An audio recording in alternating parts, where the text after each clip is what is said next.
my task that which was given to me was to take you through why we need evaluation, why we need monitoring, why we need assessment. And if we are doing that, we need to get to know what we are supposed to do.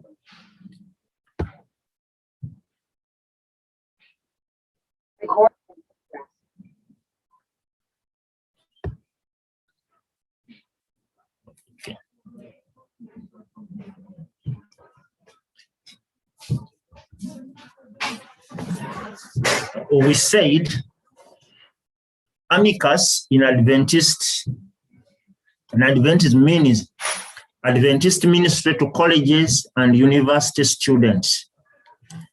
Some of us are chaplains in colleges and universities.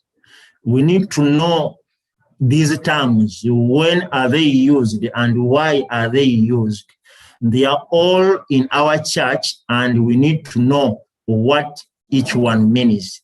I said Adventist ministry to college and university students, that is amicus. That is a body that joins all students in universities and colleges. So if you are a chaplain in those institutions, you are under amicus.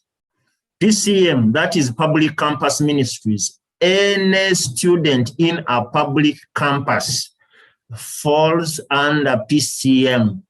All these have got their objectives, aims, and mission statements. And then Adventist Chaplaincy Ministries, SCM, these are chaplains ministering to different places where they were sent or where they were deployed. That is why we are beginning to know and say a chaplain is a member of a Christian clergy who does religious work in a place such as a hospital, school, prison, or any other place of assignment. Now, when we come to the Seventh-day Adventist Church, we will say that a chaplain is a pastor who does religious work in a place such as a hospital, school, prison, or any other place of assignment. You were assigned in those places, if so you are a chaplain. You are a chaplain because you were assigned duty to carry in those places. Then, to see that we can achieve and accomplish work that is assigned to us, we need to know what is planning, what monitoring is, what evaluation is, what assessment is. And this is mandatory because when we don't assess these, when we don't monitor, when we don't evaluate, we don't get to know what chaplains are doing, what pastors are doing in hospitals, in schools, in prisons, or in any other place where you have been assigned. Therefore, planning is based on the spiritual master plan. This is the journey to succeed in the work of a chaplain. When there is no spiritual master plan in your area of work, it means we will not succeed, neither will you succeed. When evaluation and assessment take place, it is based on the master plan of the institution, the board of governors, the staff, the head teacher, the chaplain himself in a church-related institution. When it is a church school, the board of governors, the staff, the head teacher, the chaplain, and the entity let me say, conference field are also evaluated and assessed. Because we need to have a master plan, like in some schools, there is an anagram in those institutions. They'll begin with the head teacher. You go to the deputy, you go to the head, to the DOS, you go to the senior woman, you go to these other people, the board of governors, the PTA, that is an anagram of the school. With that, in chaplaincy, we are saying we must have a spiritual master plan. And this plan is a journey which lead us to succeed, or which lead us not to succeed, which lead us to fail, because we don't have it in a place. Just allow me to say this. When there is no spiritual master plan, all work that is going to be done in that institution will be doubtable, because how are you carrying it out when you don't have this spiritual master plan? Now we may begin asking ourselves, has this master plan been in place? Yes, it has been in place. And why was it not provided to us? It wasn't provided to us because the need for it had not yet arrived. Now that we are in the process of assessing, evaluating, monitoring, every institution has to have this spiritual master plan. And a spiritual master plan is always designed by the chaplain and all these other stakeholders in the institution. You can never design a spiritual master plan as a chaplain alone. No.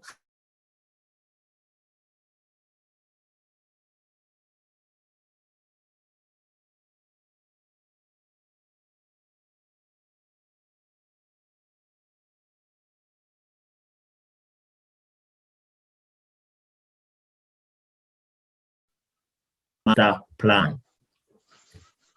Assessment defined. How do we define assessment? Many scholars have defined assessment as a process to documenting in measurable terms the knowledge, skill, attitude, and beliefs of the learner. That is according to Declos V 1992 and Foina 2007. In institutional assessment, it is a systematic collection, view, and use of information about education quality undertaken for the purpose of improving programs, services, performance, and development of an institution. I think that is where we fall as chaplains, though even number one may be of great importance, but when we follow this one, assessment in institutions, which gives us a systematic collection of and review and use of information about educational quality undertaken for the purpose of improving programs, services, performance, and development of an institution. We get to know that the service we are rendering in an institution, the programs we are having in these institutions, the development of the institution where you are working depends on the assessment, which gives a good picture of what you ought to be doing. Hayes et al. 2000 says assessment is a problematic and considered to be the simple, most significant obstacle to practical progress. That is why many of the institutions do not have the spiritual master plan, simply because it is problematic and considered to be the simple, most significant obstacle to practical progress. That is the only answer I can give.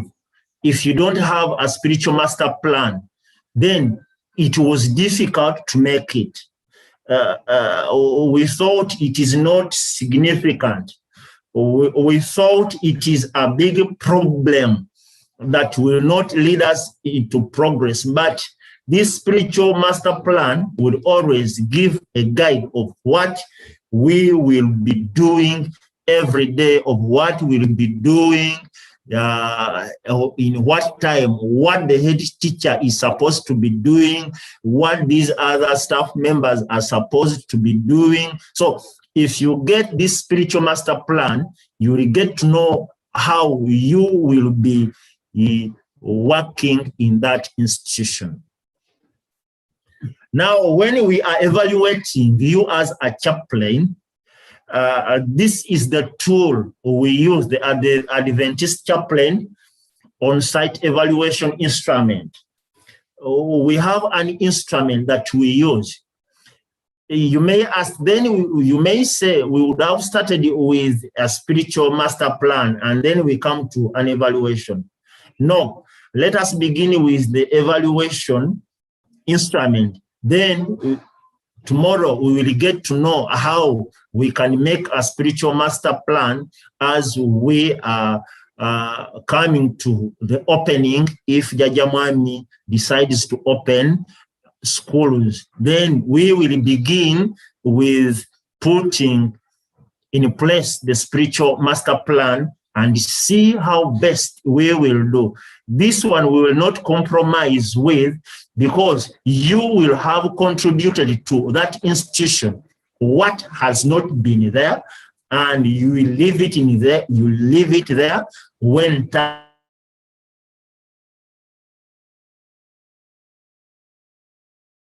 Chaplaincy Ministries has an evaluative tool. We have the chaplain's full name and the date when this chaplain is supposed to be evaluated. Chaplain post of duty. What were you by the time you were posted in that? Then you show us the union where you are working from, the conference or field where you are working, the district, the church board, and your immediate supervisor. Some of the chaplains will have had complaints. You never meet your immediate supervisors. Probably you don't know your immediate supervisors. Some of you have never even managed to sit in a church board. You don't know that you sit in the church board. Neither are you elected as a church elder to be sitting in that church board. So those are the problems we are facing. And when time for deployment comes, we look into this. We ask the immediate supervisor, what has this chaplain been doing? Has he been sitting on a church board, or he's just doing, or he's just confined in a school? And then we also get problems with that. The following are the areas of evaluation. These are the areas we always evaluate. The chaplain status. Status number 1, is the chaplain married? If you are not married, then we get to know what we will put there.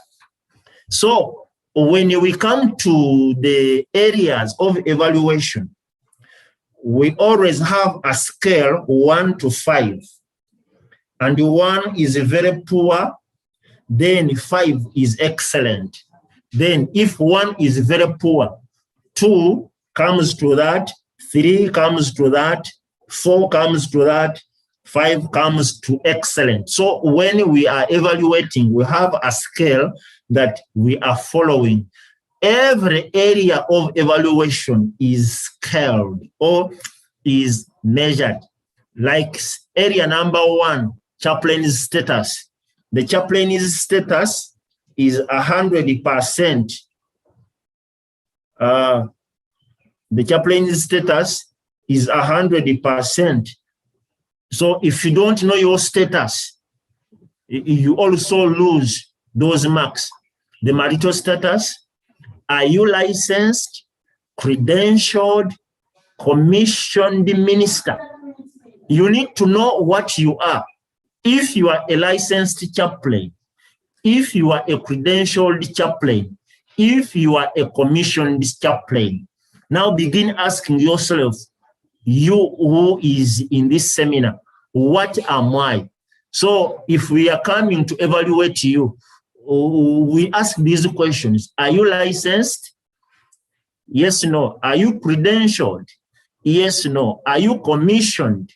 Yes, no. Then you need to know who is a licensed chaplain, who is a credentialed chaplain, who is a commissioned chaplain. If you don't get to know these terms and you are in a school, you are working in a hospital, you are working in an institution, then you tend to be in big problems.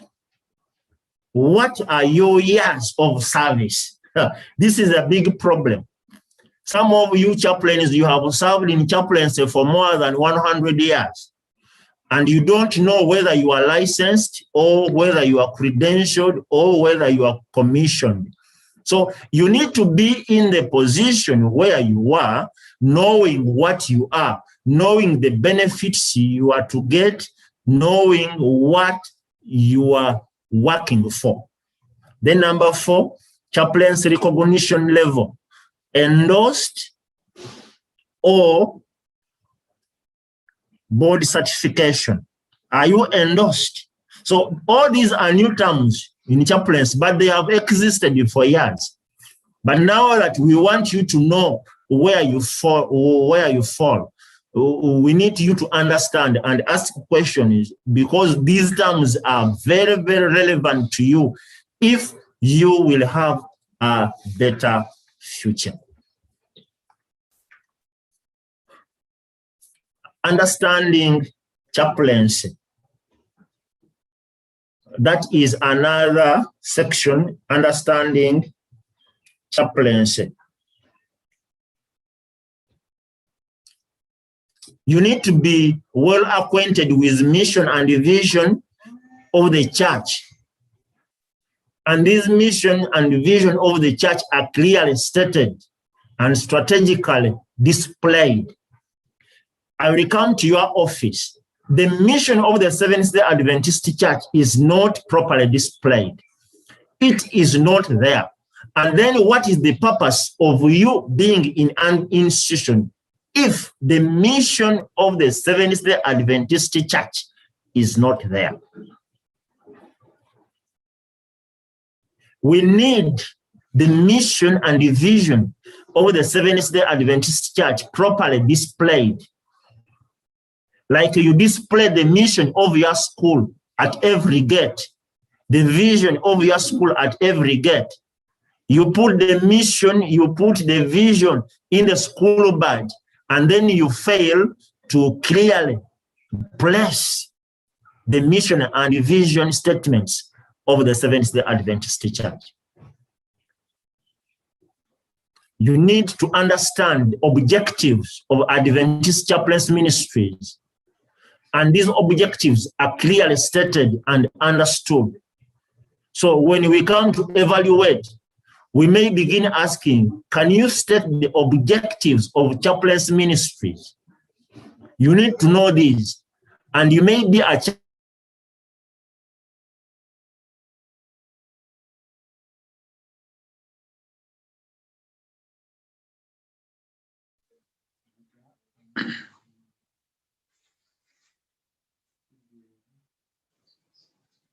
know that we are chaplains. But what category of chaplain are we? Very many of us know that we are pastors. But what category of pastors are we? Are we fighting to be pastors, or we are pastors in the making? Are we pastors who can be deployed, or we are pastors in the making? So if we don't get to know this, and then we are always in this, then we face many problems. That is why at times you find yourself out, or we find ourselves being displaced and not considered, because we don't know and we don't trust what we stand to be.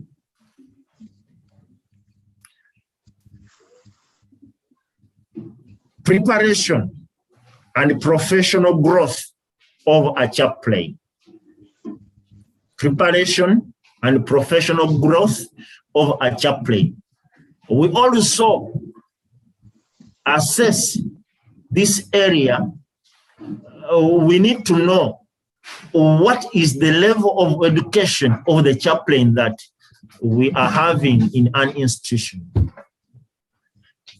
So if you don't know the level of education, you are also in a problem, because we have said a chaplain must either be holding a ministerial diploma or a bachelor's degree to qualify to be a chaplain.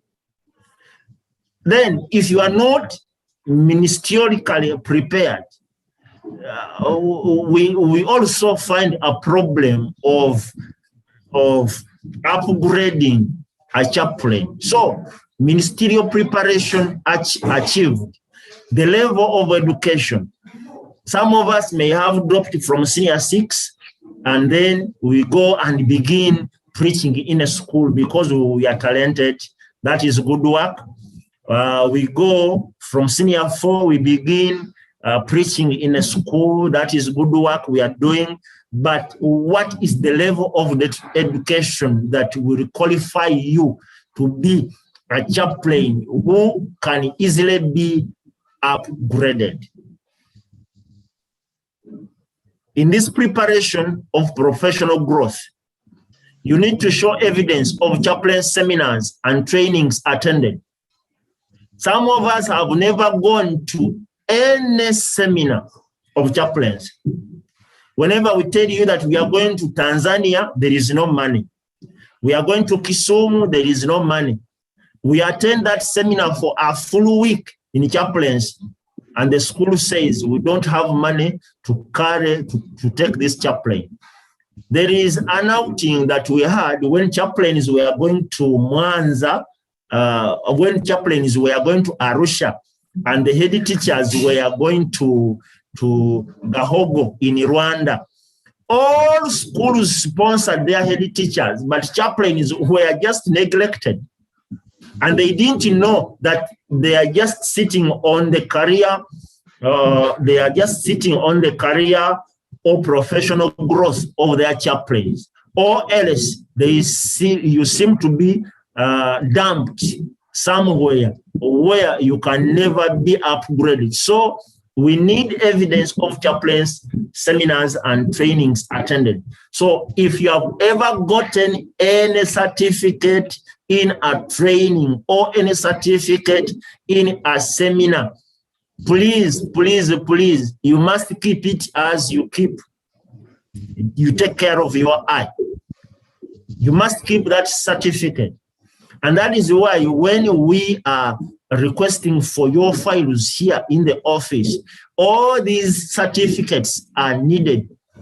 You might be appreciated in a local church for the services you have done, appreciated in a secondary school where you are ministering now, or primary school where you are ministering now, and you have gotten that certificate. All that shows that you have been doing something in ministry. And then, what church ordinances have you conducted recently? Some of us have never conducted Holy Communion. Some of us have never conducted vows when we are baptizing at the baptistry. And some of you, when we come to baptize, you say, no, I'm not supposed to take through these vows to this candidates. So, Pastor, you do them for me.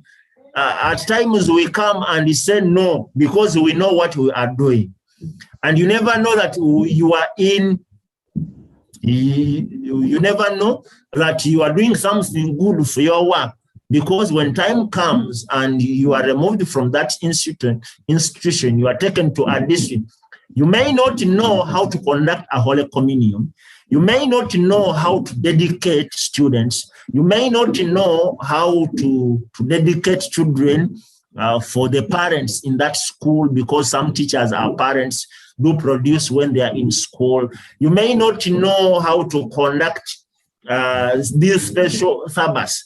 So what church ordinances have you conducted? Because the ordinances we have baptism, we have Holy Communion, we have child dedication, we have matrimonial ceremonies. All these you are supposed to be involved in. But when you are in a hideout and you don't show up to your immediate supervisor, you will never be prepared in the professional growth yourself. So you need somebody to take care of you, to say that you surface somewhere. Under a chaplain, we also have category number 3, strategic organization. In this strategic organization, this is where we ask, do you have a spiritual master plan? A spiritual master plan is a plan that you have designed to see that all the spiritual affairs in an institution are properly carried out, and they are given time. It is time to do this. It is time to do this. This is time to do this.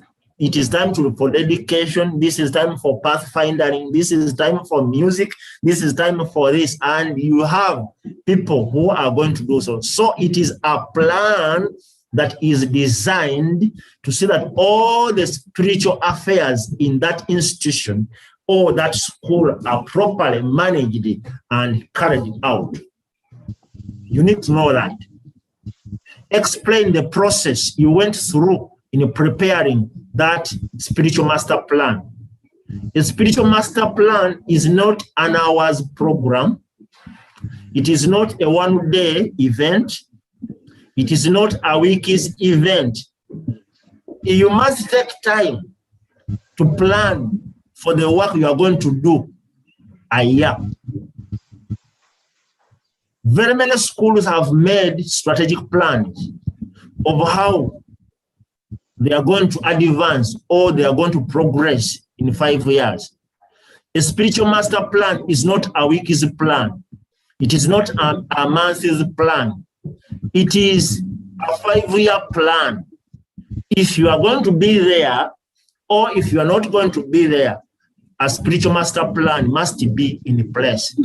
This is a guiding tool. It is a way that is guiding you what to do. It is a way that will lead you to the other end. We don't do things that just come abrupt. No. Explain the process you went through in preparing the spiritual master plan. There is a process. You must have an action of the school. You must involve the head teacher. You must involve some members of the board of governors and the directors of the school. You must also involve the teachers. You must also involve your spiritual, your district leader, because you will be inviting him for baptism. He must know when to baptize. You will be inviting him for Holy Communion if you are not yet ordained to be a church elder in an institution. He must know when to conduct or hold these events. Present evidence which shows that the spiritual master plan is implemented. What shows that the spiritual master plan that was designed, was formed, is implemented. This is where you have every week is a program or every time is a program.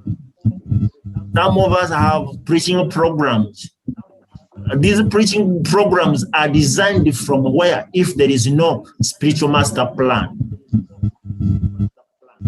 Number 4, highlight the soul winning and baptism strategies that you have. You will never baptize students in a school when you don't have a spiritual master plan. We don't want to be tempted that we have been baptizing, which means we have been having spiritual master plans. No, we have been baptizing, but we have been baptizing because we want to baptize. We have been preaching for weeks of prayers because we want to preach and have souls won to Christ. Number 5, what support are you receiving from the parents, guardians, family members to see that this spiritual master plan is implemented and is guiding you very well in everything that you are going to do? That is strategic organization. Are you strategically organized in an institution? Do you have a plan you are following to see that all the spiritual affairs in the school are taken care of in the right order? Number 5,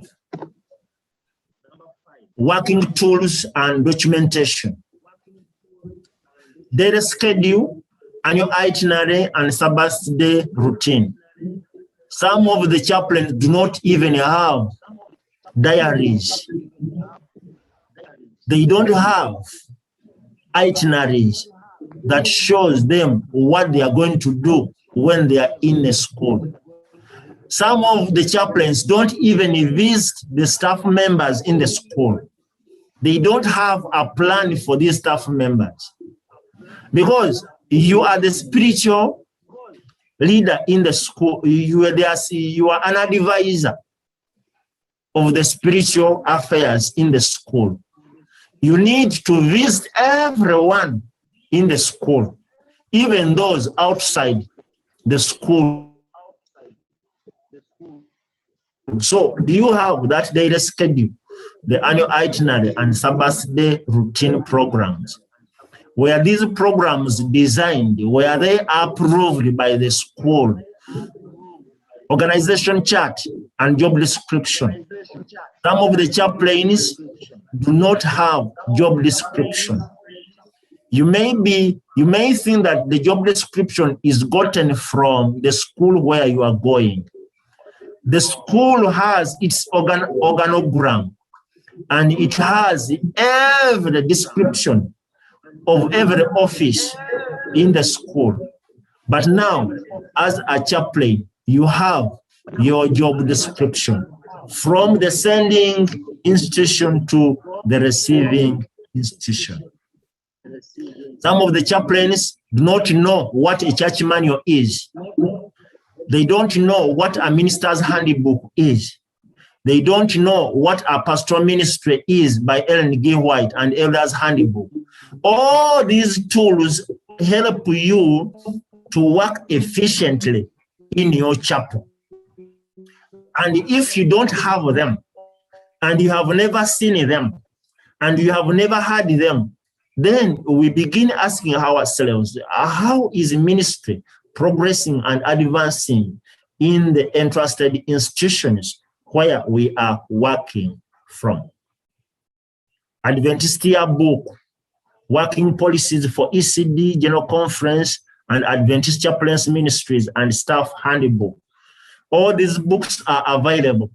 But if I requested you to write that I have ever seen a working policy, I have ever seen Adventist Yearbook, and what is Adventist Yearbook? How does it look like? What is a working policy for ECD? What does it benefit? The working policy for Adventist Chaplaincy Ministries, what is it all about? Then you will begin asking. All this is assessed and asked in the institution where you are. My appeal for this is number 3 and number 4. If you are in any institution and those materials, those tools are not there, you are in the wrong place. You don't know what you are doing. Let me say that. Because those are the tools that will always assist you know how your church is run and managed. Number 5, institutional charter handbook, prospectus. All schools have charter books, have a handbook. Take for example, Bogema University has its handbook.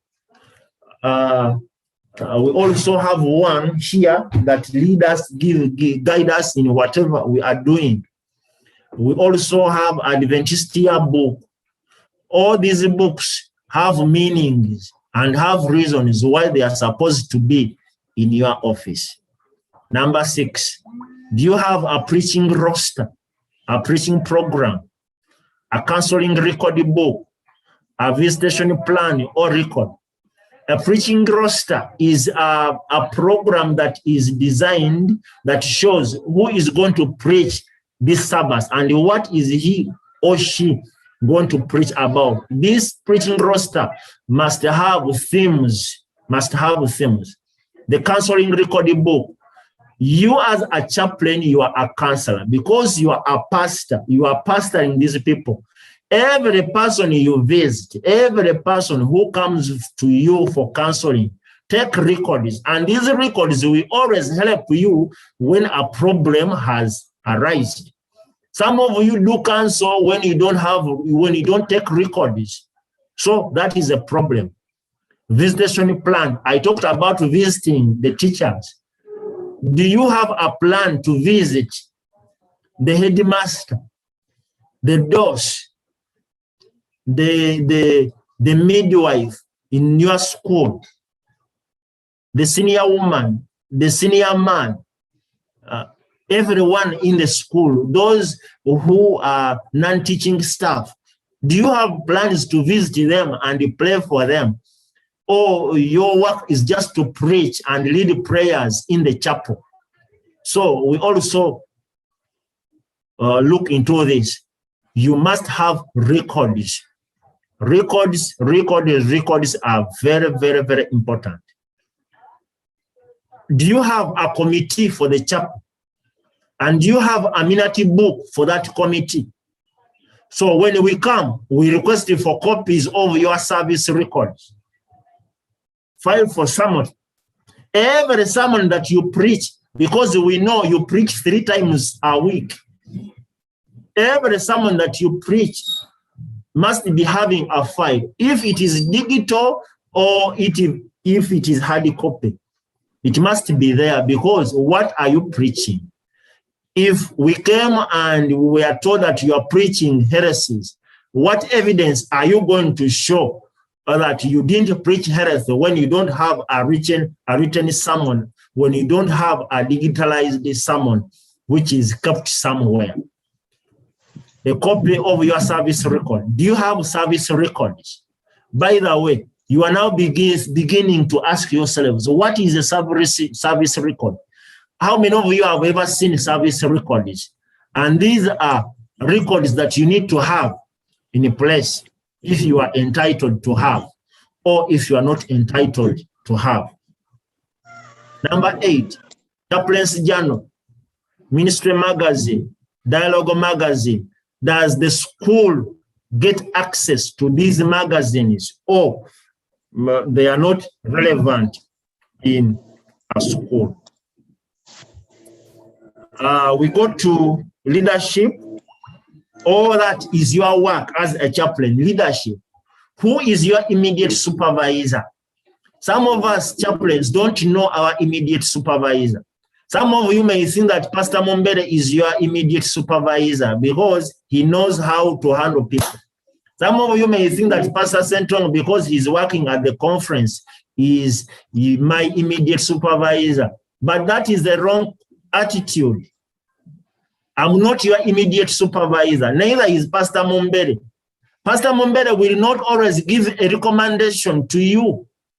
So when you pass that immediate supervisor and you come to me and you think that I will give a recommendation, it is a big shame. That immediate supervisor whom you have neglected, whom you have never had time to sit with, whom you have never invited in your institution, whom you have never sat to discuss issues pertaining your church, you are in a total mess. You need to have that immediate supervisor, and you know him by name because he is the person that will recommend you to somewhere else.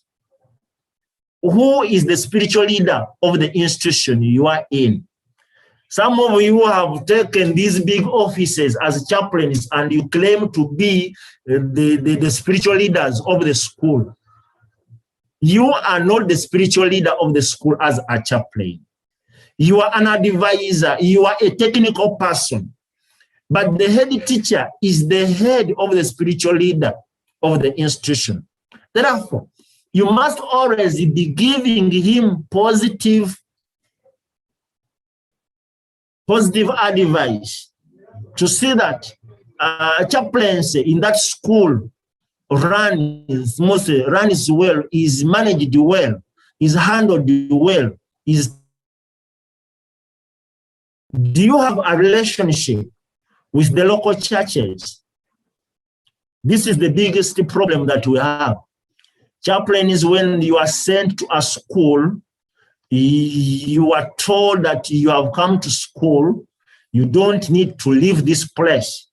Your work is to be in children, your work is to be in students, your work is to be here. Don't go even in teachers. So if you had somebody telling you that, that one is not a good mentor. We are asking you, what is your relationship with the local church? Do you preach in that nearby church? Are you delegated responsibilities in that district because you are an associate to a district leader in the making? Because you may not be sent, you might not have been sent by the conference or field to that school. But being a chaplain, you need to introduce yourself there. And then your immediate supervisor asks you a question, who brought you here? And you tell him, no, I wanted to work and now I have come to work in this place and there is nobody who has sent you there. Neither do you have a letter from the conference, a letter from the union. Mind you, remember the union doesn't own schools. It is the conference that owns schools. And when the conference owns schools, it gives the responsibility of taking care of these schools to the head teacher and the district leader. Therefore, the working together of the chaplain, the district leader, and the conference builds a team that will always move or that will always advance that institution in better performance. So when we fail to have that close relationship with the church pastor, with the nearby church, then we are in problems. Number 5, what are the committees that you are chairing? You are a secretary, you are a member, you are in that school. Which committees are you a chairperson? Which committees are you sitting on as a member? Which committees are you acting? Are you working as a secretary in that school?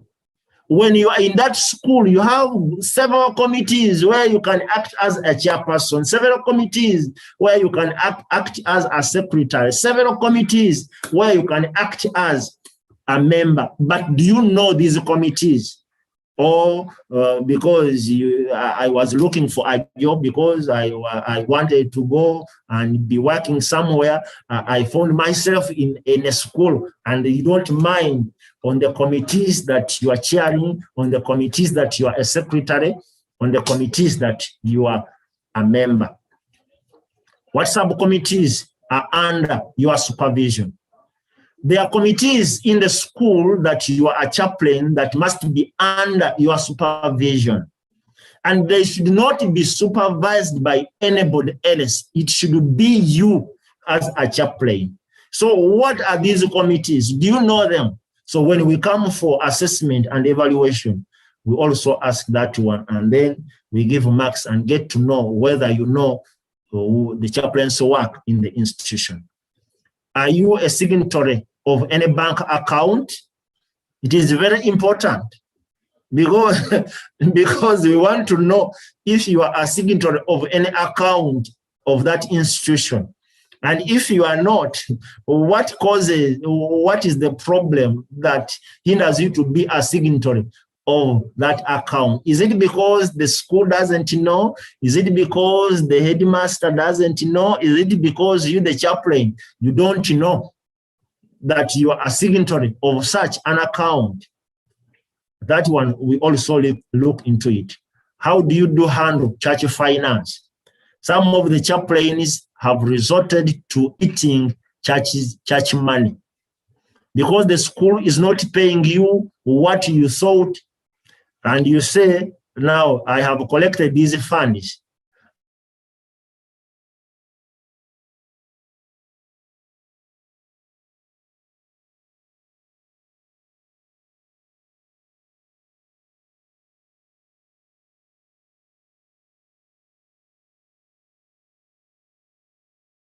Church finance. We have got reports here. Reports do come that chaplains don't report. Chaplains don't report. And we just keep quiet, because if we invited you here to give reasons why you don't report offerings and tithe, and yet you are entrusted by that local congregation in a school, then it also becomes a problem. Reporting. Quality of the report you have presented during the evaluation. That is also important. The quality of report that you are giving us, evidence of regular reporting to your supervisor, higher organization, and relevant bodies. Chaplains, you don't report to me. Let me tell you this one. And if you report to me, just tell me boldly that I do report. So when you don't report to me, don't think that any one time I recommend someone. Why do I recommend someone who doesn't comply to what he or she is supposed to do? Probably you didn't know. If you didn't know, okay, you are forgiven. But there is no organization that employs somebody who does not report, evidence of regular reporting to your supervisor, higher organization, and relevant bodies. So when you report, you have a file that is remaining in your office. When you report to me, you give a report to the district leader. When you report to me, you give a report. Reporting the headmaster. So if the headmaster does not sign on that report, it means he has not accepted that.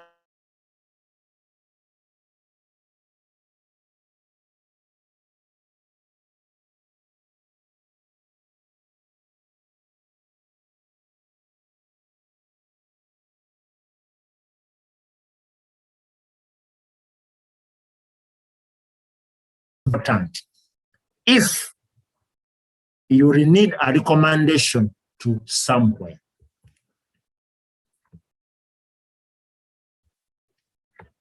institution. When we are dealing with institution, we are now evaluating the headmaster. The headmaster, we have now finished evaluating the chaplain. We are now evaluating the headmaster. This is where you will find people fighting, because we may evaluate the headmaster when the chaplain has been evaluated and he has been chased away. Is the chaplain the pay and benefits in compliance with the church policy to church schools, to non-church schools, to church-related institutions? Is your pay and benefits in compliance with the church policy. Because we have policies that guide in paying chaplains, in paying pastors, in paying all workers. If this policy wasn't there, then it wouldn't be in order to have retirement benefits. But because we are following the policy, retirement benefits are always encountered. Show evidence of chaplain's supervision. Does the headmaster supervise you? Does the conference supervise you? I have called this chaplain that I'm coming, and chaplains are telling me, Pastor, we are not in good terms. Don't come, wait. So when we come and the pastor has never visited you, the conference chaplains director has never visited you, the union chaplains director has never visited you, then you have a good report to give. You have a good report to give. What is the budget allocation of a chaplain? We ask the headmaster the budget of the chaplain, the chaplain's department.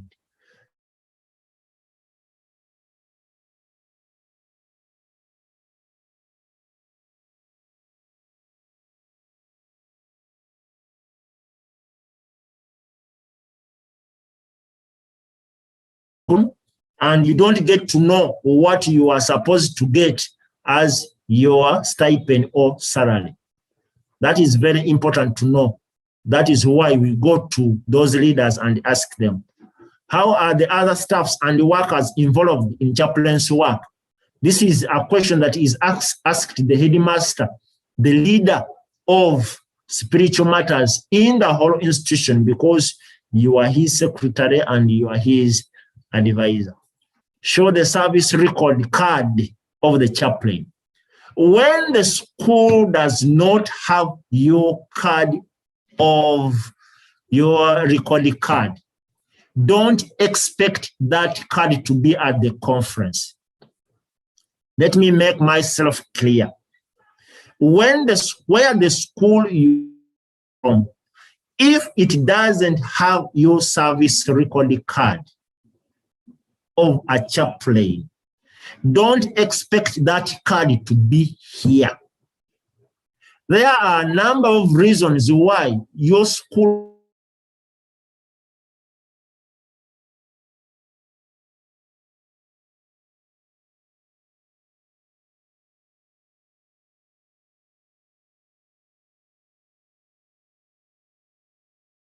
won't pay you. The person who pays you must provide a service recorded card. And when that service recorded card is provided, it is submitted to us here, and then we will always be signing it. And the reason why we are signing it, it is because the remunerations for your retirement benefits are always submitted here at the Treasury. When they are not submitted, we can never receive your card. People have been arguing over this issue, over this issue. Now we are making ourselves clear. The service recorded card must be at the school. At the time of your retirement, it is brought here for us to sign, and then we say, thank you, you have been a good servant. Here is your retirement benefit. Number 6, what are the committees which the chaplain is a member? ADCOM, Board of Disciplinary. We are asking this question to the headmaster. What committees is the chaplain heading? So that is also very, very important. So if you are in the conference and you are working in schools or the conference, they will come and meet. We will go and meet the treasurer, the president, and the secretary. They are also assessed because they are the ones responsible for chaplains ministries in their institutions. There is clear understanding of who a chaplain is. So the president, the treasurer, and the secretary must be in the know of who a chaplain is. And the chaplain is assigned the pastoral duties much as ministering to camp meetings. Some of you in the school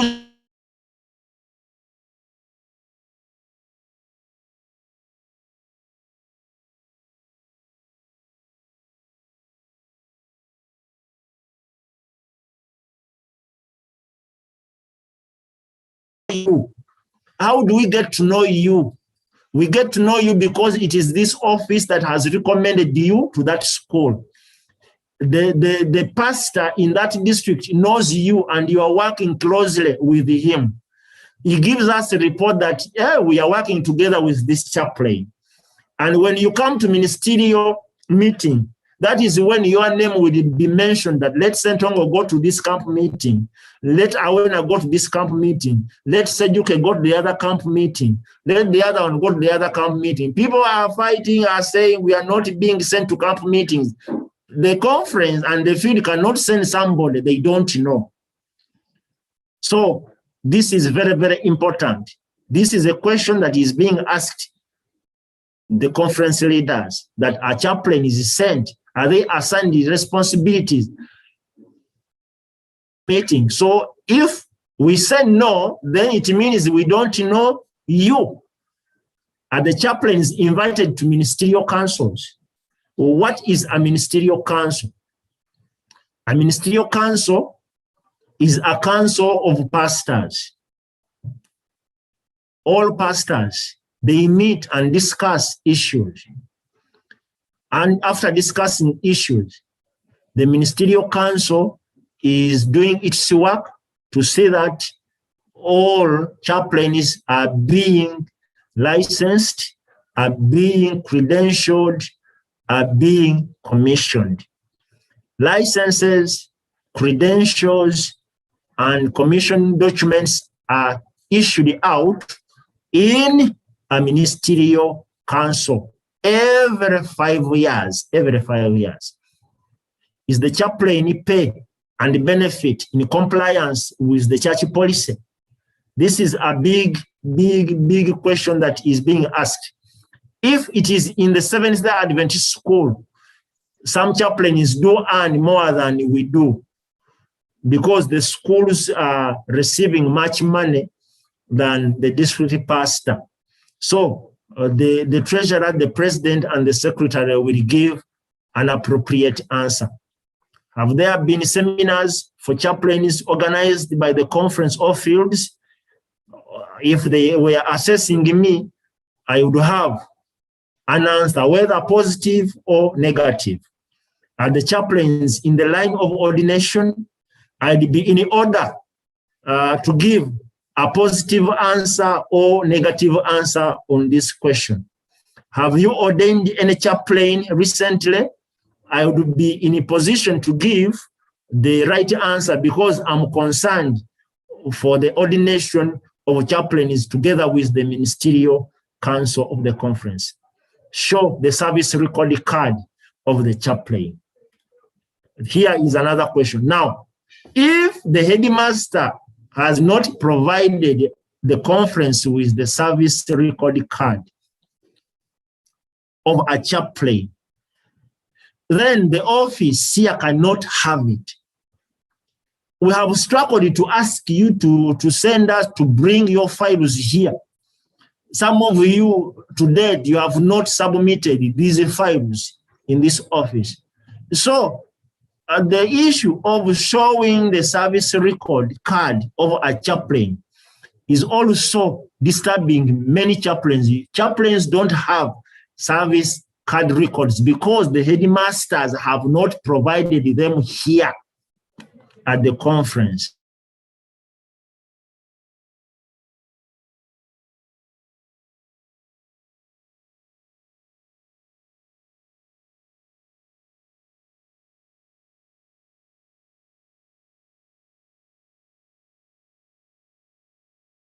Four sectors. The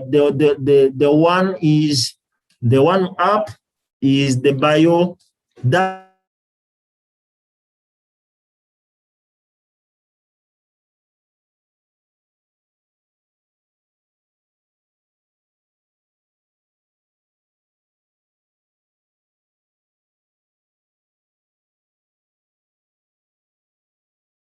Now, that is how it looks like. The Employee Service Record Card, East Central Africa Division. It is in Kenya, it is in Rwanda, it is in Uganda, all the 13 countries that make up East Central Africa Division. That is the service record. It's not only designed for ECD, but it is for the world church. So the name of, we have the name of the worker, date of birth, citizenship, father's name, mother's name, date of first marriage, spouse, birth date, military service, social security identity if you have, place of birth, date entered into denomination work, date of baptism, date of ordination, date of second marriage, spouse name, spouse birth date. Begin, end. What does begin mean? What does end mean? Begin, when did you begin to join in this service? Somebody is tampering my screen, so make sure you are disciplined enough and you don't tamper my screen, members. Children. How many children do you have? So the church is responsible for 4 children. If you produce more than what the church is telling you or requesting, then you take care of these others. But the church is responsible for only 4. You write the names of the child, date of birth, and the year.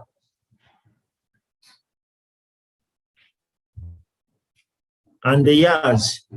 So you need to know all your children, and these children must be biological. They must be biological. And then education record, level of the education. Are you a degree, diploma holder? Are you, which institution? Which year did you get the degree or diploma? So if you don't follow in one of the written certificates, then your service record has very many questions.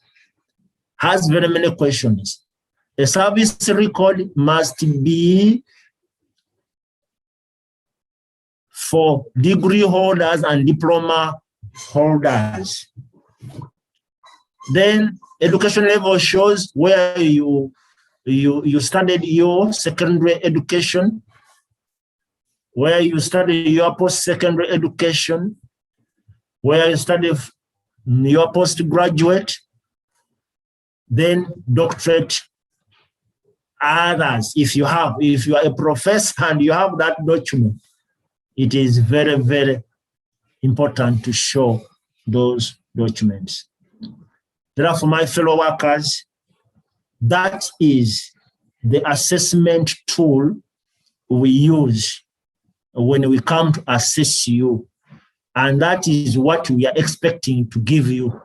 Don't expect us to give you these forms to fill for us.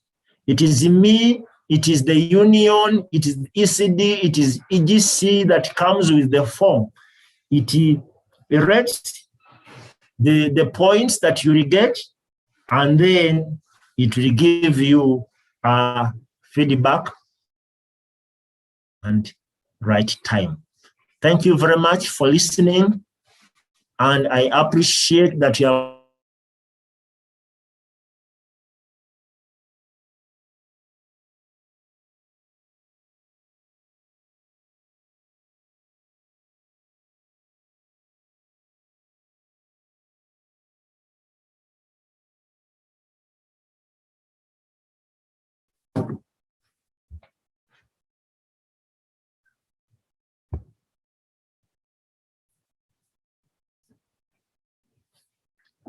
Yes, now we are waiting for the moderator to take us through the question and answer session.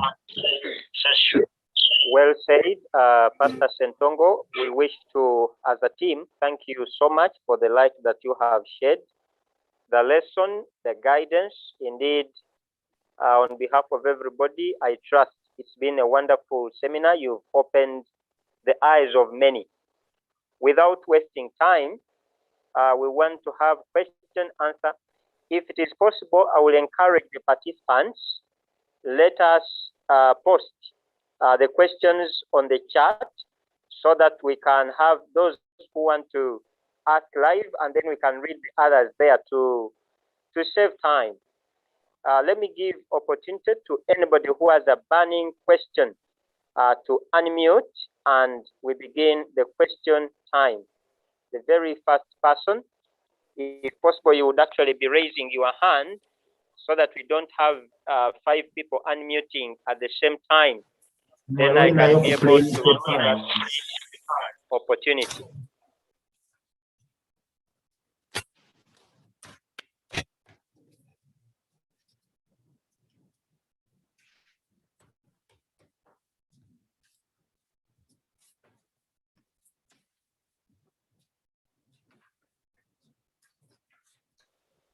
We are still waiting for the questions. Maybe, Pastor, I would ask you to throw light on the categories. Somebody would want to know who is Adventist, that is the status. You talked of 3, the licensed, credentialed. If you would throw light to the definition of that category, as we have other questions coming. Mr. Moderator, there are some questions in the chat room.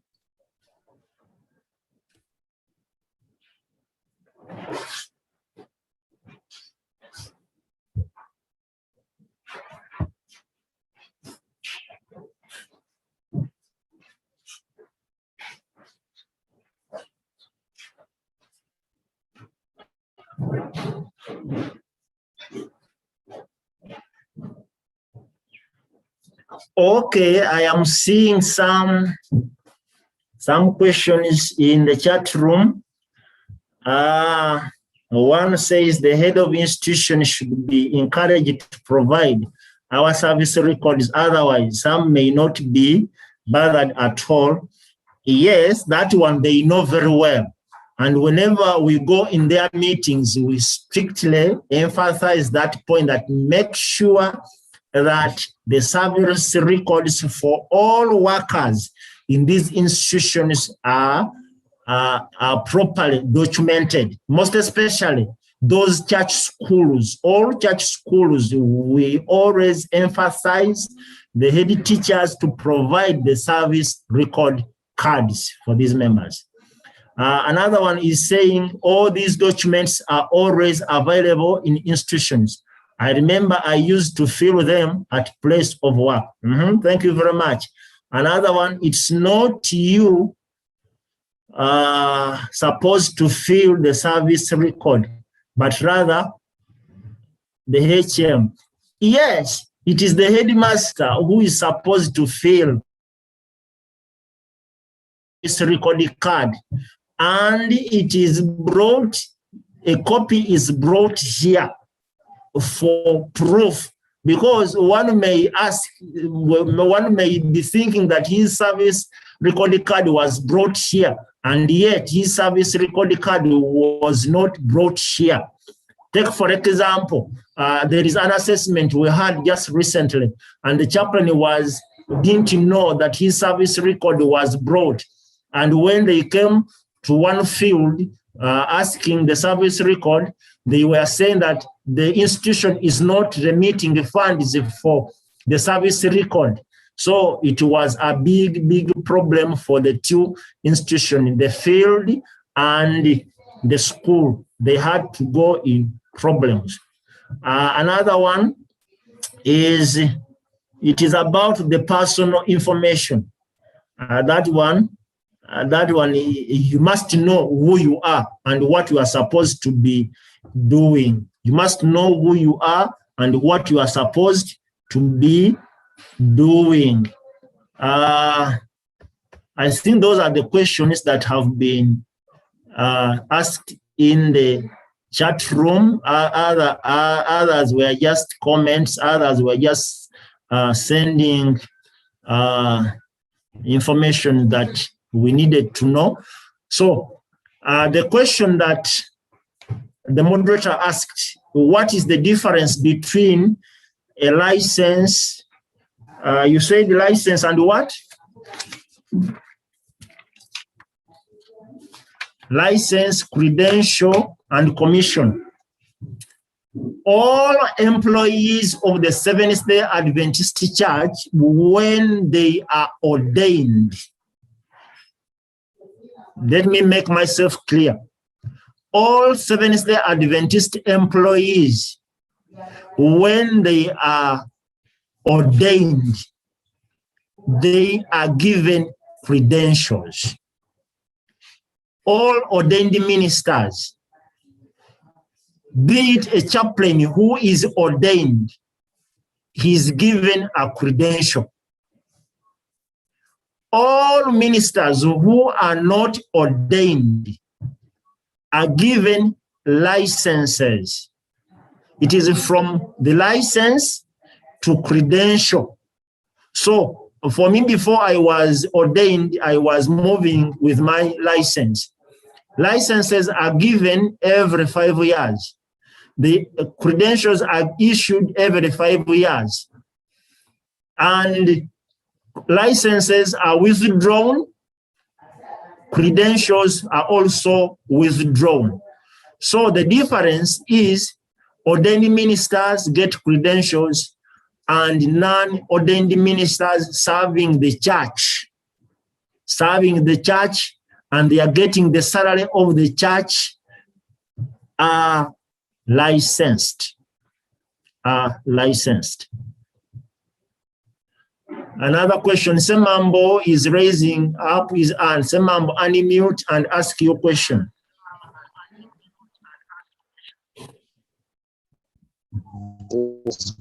Good afternoon, my pastor. Thank you so much for the invitation. Yes. I do appreciate. I would like to ask you to throw more light about, you mentioned that while you doing the assessment, you would check to see whether the payments of this chaplain are in line with the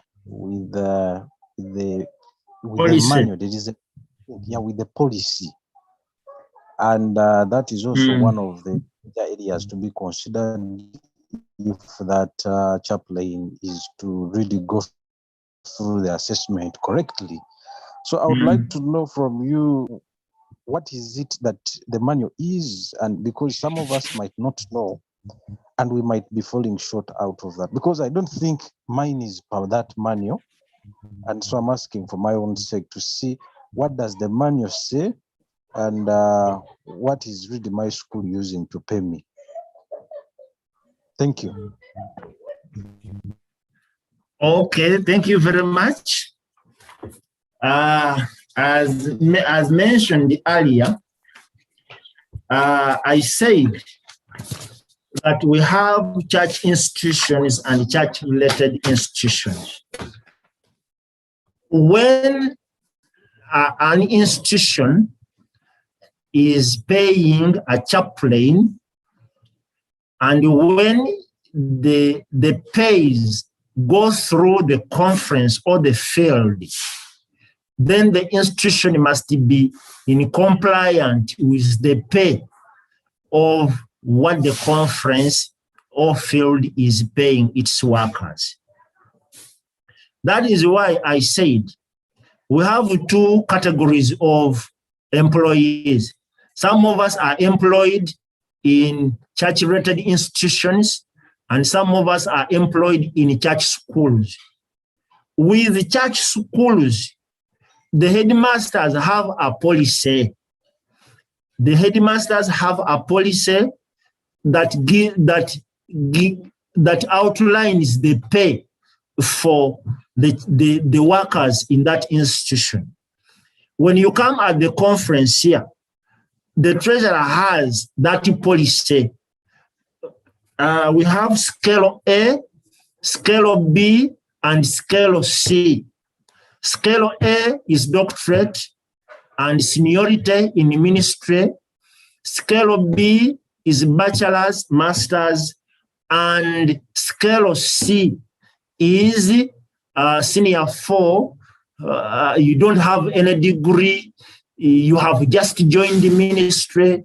Those are scales that are outlined in these working policies. So when we come to these schools which are church related,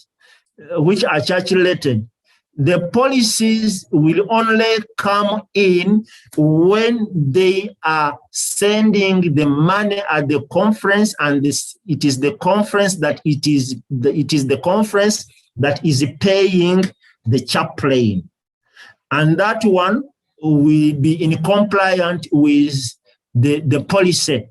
So when the school is a church related, it might not be very much affected by the policy. They will just sit and see what somebody is to get, but bearing in mind that there is labor law.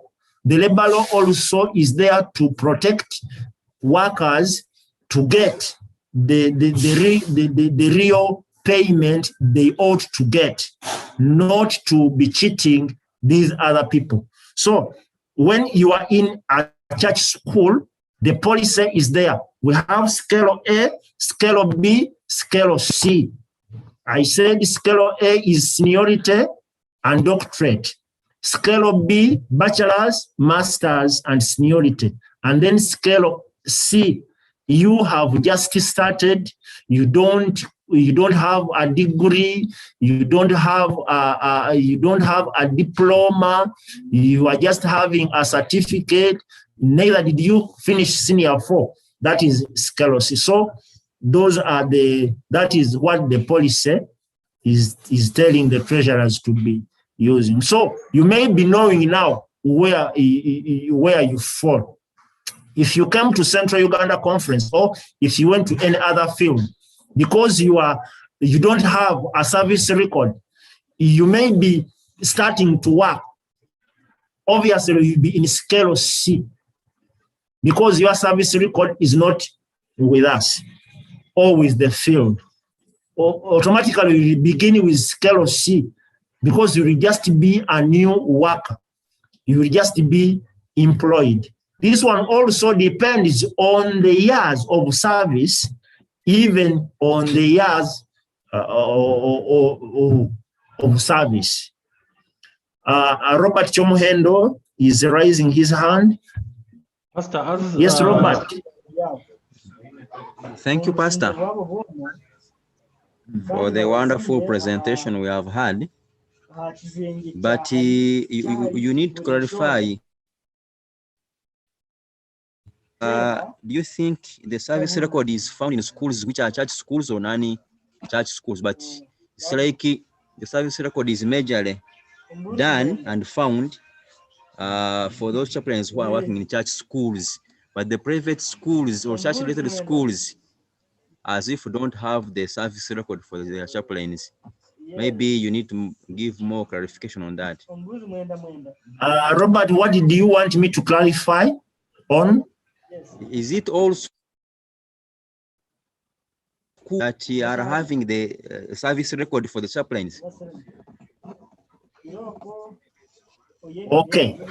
I said that all chaplains ought to have their service records. Let me repeat myself. Let me make myself clear.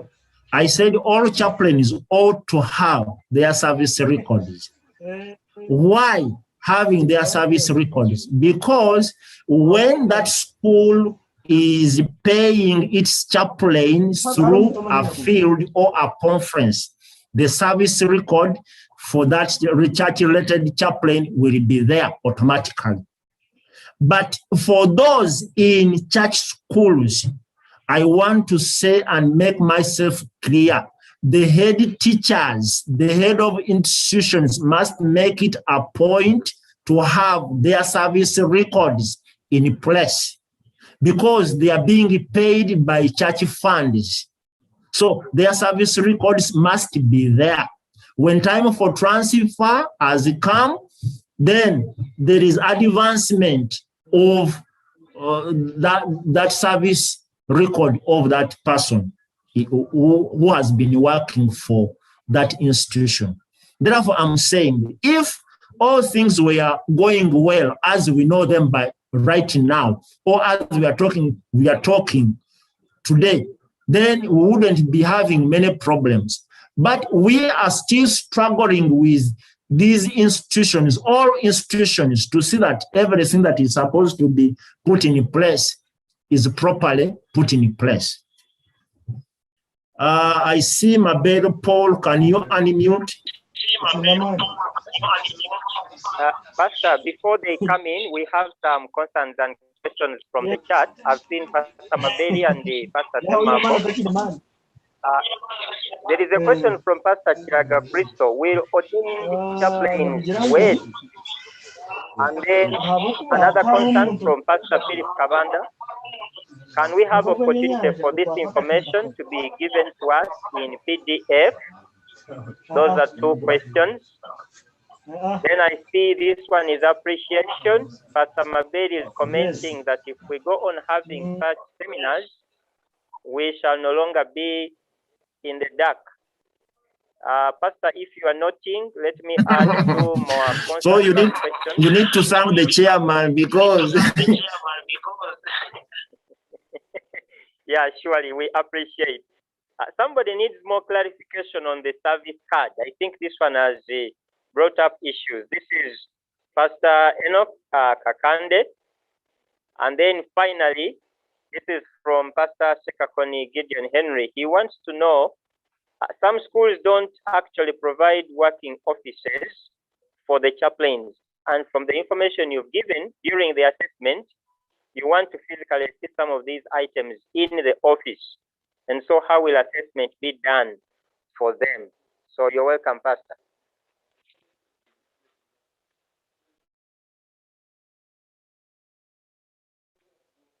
Yes, Pastor, I welcome you to give response to those questions.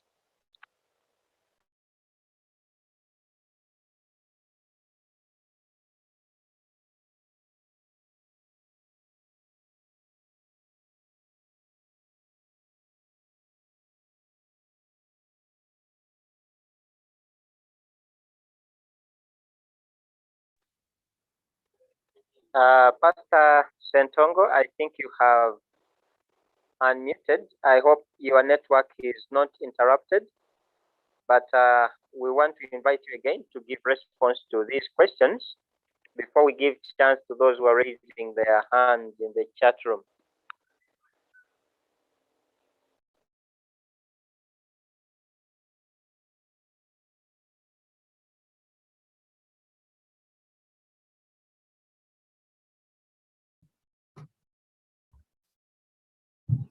yes, now, Cheyune.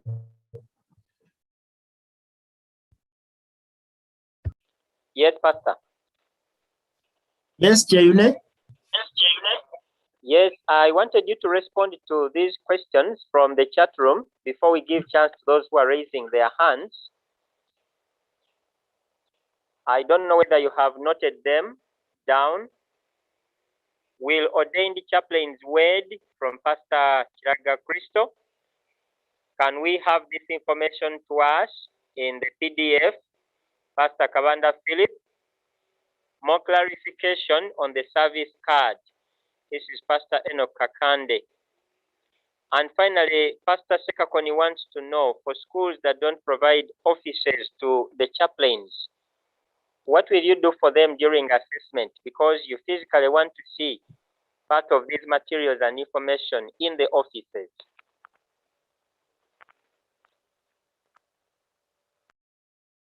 What was the question for Kiraga? Kiraga was asking, will the ordained chaplains wed? Will they be in position to wed couples? Okay. Now those are the 3 questions, and then we respond to the questions that for people who have risen up their hands. The information to be provided on PDF, the information to be provided on PDF, we will do that and provide that information. And then do chaplains who are ordained wed? Yes, they do, because you are ordained to baptize, you are ordained to wed, you are ordained to for official duties that licensed ministers do not carry. So all ordained chaplains do carry out weddings. The other question was, can we be provided with the PDF information? Yes, that one we will.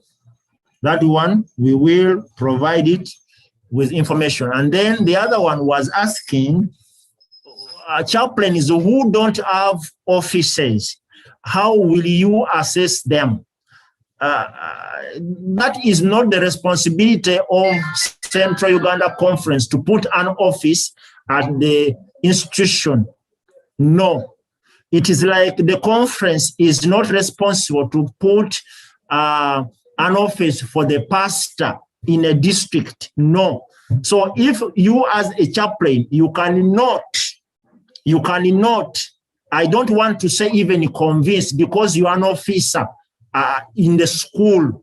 You are an officer in the school, a full officer who has full authority in the school. If you cannot put up an office, the conference will not always advocate for you to be given an office at your school. So as a leader, you must make it a point that as the headmaster is having an office, as the DOS is having an office, as a senior woman is having an office, likewise, the chaplain should have an office. The chaplain should have an office, and the chaplain should not build that office for himself or herself. It must be constructed by the school, and it must be put in a place which is transparent. When you are counseling, you are not in a hideout where you will not be, where you will be suspected of. It must be in an open place. That office must be in a positioned place where you can easily be found, where you can easily be seen when you are conducting your counseling services. I have gone to some schools, some offices are strategically put in place. When you go to Lakeside, when you are just entering the gate, that is where you find the office for the chaplain. And then the one for the headmaster is just behind.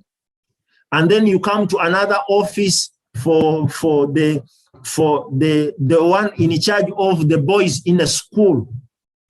And then the one in charge of the girls also is the other side. So the one of the chaplain is just in the middle. So your office as a chaplain must be put in a place where you will be not denied, where you will be denied that he has not done this. His office is in an open place. But when you hide it somewhere and some problems arise, you will be in face for it. Thank you very much. So I see Maberi and Mwelembezi Francis. Pastor, just before we have Pastor Maberi first, and then Pastor Mwembezi, who gives the appointment letters? Because we are not given, we are only given recommendation letters and not appointment letters. How are we supposed to get our appointment letters? Still from Pastor members, when we recommend you in an institution, that institution is the one that pays you on behalf of the church. So the employer is the one to give an appointment letter. And these appointment letters, my fellow workers, are very, very, very important. You find a chaplain a chaplain has served in a school for 10 years, he has no appointment, he has no security. What shows that you are working in that place if you don't have that appointment letter?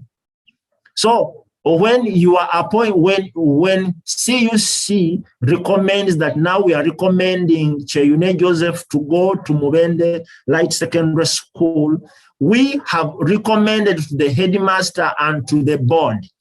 Remember, for church schools, the president of CUC is the chairman for the board. So it is mandatory that the secretary to the board gives an appointment letter to the chaplain, and the secretary to the board is the headmaster. That one, there is no negotiation. When you are recommended by the conference to any institution, the headmaster, who is the secretary to the board, must give you an appointment letter.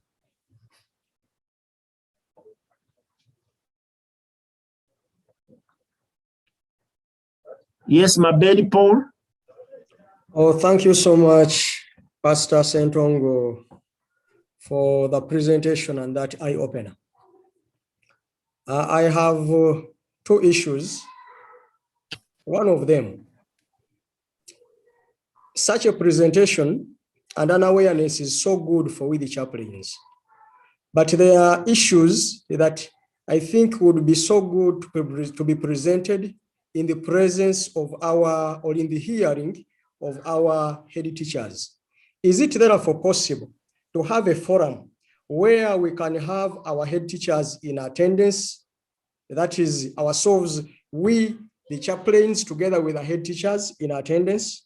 That is one. Two, we have issues with those people in church-related schools. The other side of global mission, these people that need the global mission workers, the churches, for example, a local church writes a letter from the church board asking or requesting for a global mission worker at their church. Why then doesn't it happen still in chaplaincy as far as our church-related schools are concerned, that they write a letter? And when they write a letter, therefore, I think it would mean that they are ready to comply to the nitty-gritties of what a chaplain is mandated to present, or rather to receive.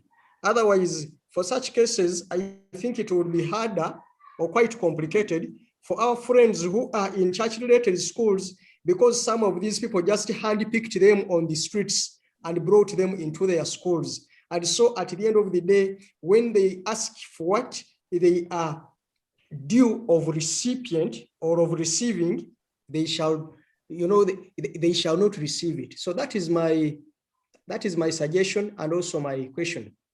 Thank you, Pastor. Thank you very much. To have one forum, one meeting with the head teachers and the chaplains.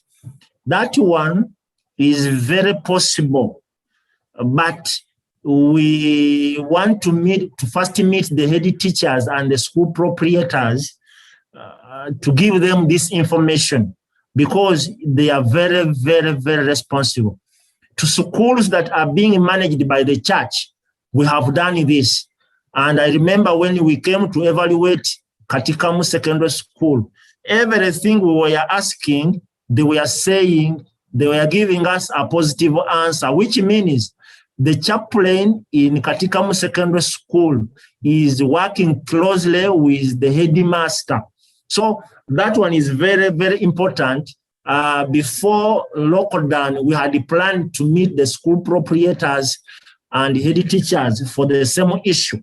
Now that we are talking to chaplains, we are not telling you to go and fight the headmasters, to go and quarrel with the headmaster, that we are supposed to do this, we are supposed to get this. If you will do that, and when you are fired, you don't come to our office that I have been fired because I said this. Wait for the appropriate time We are going to meet the headmasters. We are going to meet the teacher, the school proprietors on the same. Why don't church-related schools write to the conference requesting for chaplains? That one we don't know, because we have told them, and these chaplains who are in church-related schools are contented that the conference know them. Yes, we are trying to know you. That is why you are also here. But we need to know somebody who stand on our pulpit. We have even a form that church-related institutions will request to have a chapel in that school, and that form is supposed to be filled by the school proprietors and the headmaster. So when it fails to fill that form, how can they really request for the conference to give them a chaplain? That is why they go on the streets, as you have said, and pick Sentongo, that Sentongo, you come and be a spiritual leader here. And then you'll only be doing what the headmaster is telling you. You will not be doing what the church is looking forward to see from you or to hear from you. So it would be proper to have all chaplains sent by the conference in either a church school nor a church-related school, because at the end of the day, that chaplain will be coming back. And the way that chaplain goes to that school is the way that chaplain lives. You find a chaplain has worked in a secondary school for 5 months. He goes to another school. 3 months, he goes to another school. What causes that? It is because the way he was picked and given that job is the way he's leaving the job. So it would be better if all institutions we are requesting, and it has been our urge, and we still urge these institutions to apply for chaplains here. Even if you are working in that school and they write to us that we want a chaplain, but let us maintain this one, we will comply to them and know that they have brought their chaplain. Now they want to maintain him, but they are maintaining him in our consent. But schools are employing chaplains without our consent, and that is a big problem. Yes, Peter Sebayo.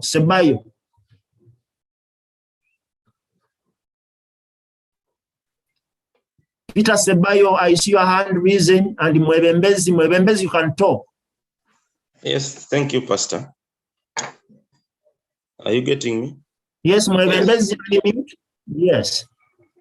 Yeah. Yes. I want first thank you for the presentation. And there are certain questions that were asked. Mostly mine was the issue on office.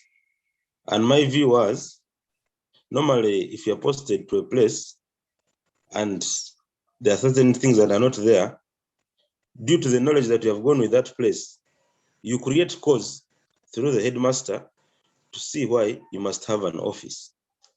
And as you had said, normally when these chaplains come to the schools, the spiritual head in the school is the headmaster, and the chaplain remains as the advisor to the headmaster in fulfilling most of what we have been going through.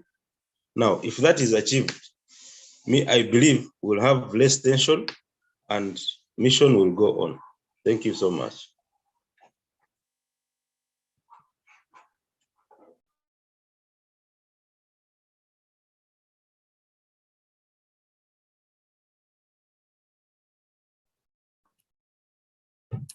Mwebembezi, kindly unmute. My internet was disrupted and then I didn't hear your question. No, mine was not a question. It was a supplement. Yes, I was coming in on the other issue. Someone was asking about the office. Like you're posted to a school and you don't have an office, yet there's, when you come for supervision, there are things you need to see in an office. And I was like, my view is, when the chaplain goes to this school, and from what we have gone through today, because there are certain things that people have known for the first time through this seminar. Now, when you sit with the headmaster and show cause of why chaplain has to have an office, most of these things will be dealt with. So the relationship of the headmaster and chaplain must be at one so that they can have the school going forward. If there's no relationship, you'll have the pull and rope. That was my issue. Thank you. Thank you. Thank you very much. Thank you. Which school are you leading? No, I'm not a chaplain. I'm a youth leader in SWAF. Okay. Yes. Yes, Peter Sebayo. Peter Sebayo, unmute and talk to us. Yes, Pastor. Yes. It's still on.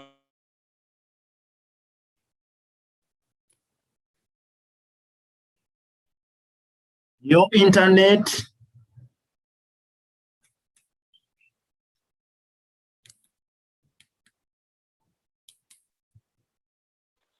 Pastor Peter, Your if you internet. can hear us, kindly check your connection. We cannot hear you.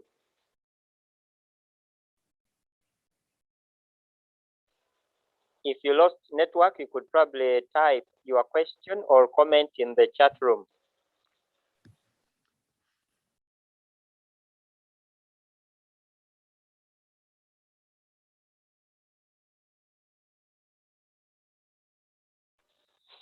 Well, as we wait for Peter, we actually want to come to the close.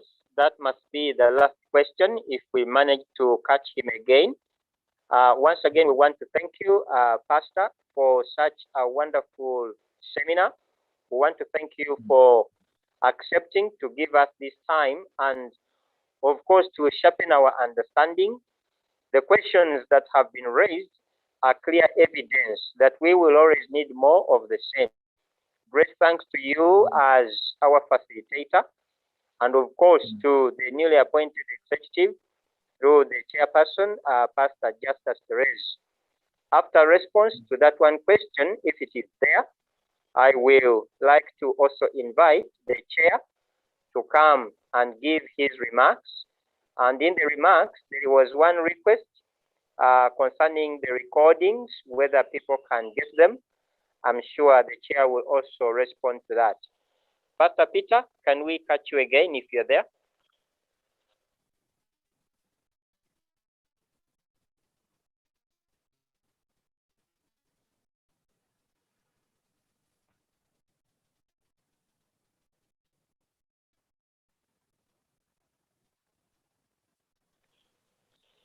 Seemingly he has lost network.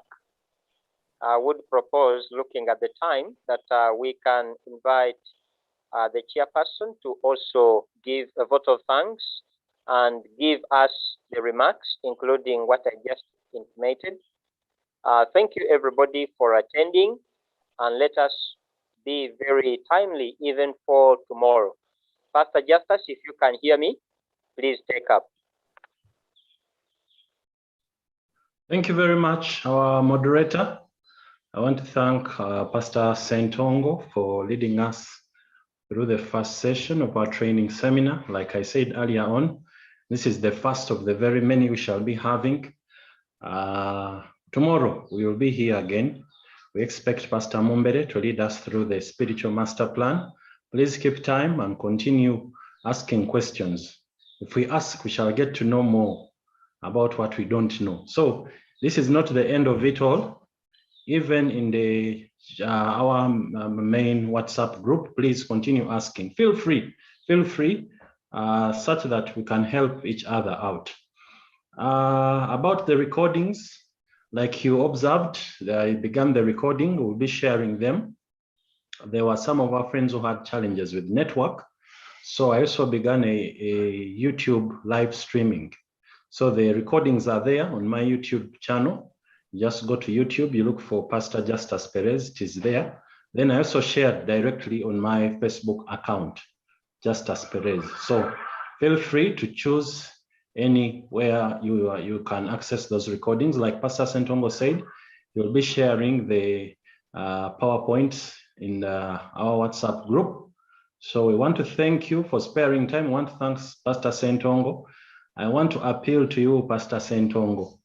Help us, especially us who are in the church-related institutions. Usually, it is those who are in the church institutions whose things seem to be somehow streamlined, but there are many, actually the majority of the people who have logged in are in church-related institutions. If you can help us to streamline the process, of course, with the information we have got, we are going to work on some things, but there should be, I think, a role you have to play, especially in bridging the gap, the CUC executive and together with our school directors and headmasters, especially the aspect of years of service. We pray that you help us on that, such that we serve when we are contented. May God bless you. Back to you, our moderator. I don't know who you're choosing to offer us a closing prayer. All right, I want to give the chance to Pastor Nyakundi Cyrus, that should be Katikamu Gaya's campus, to unmute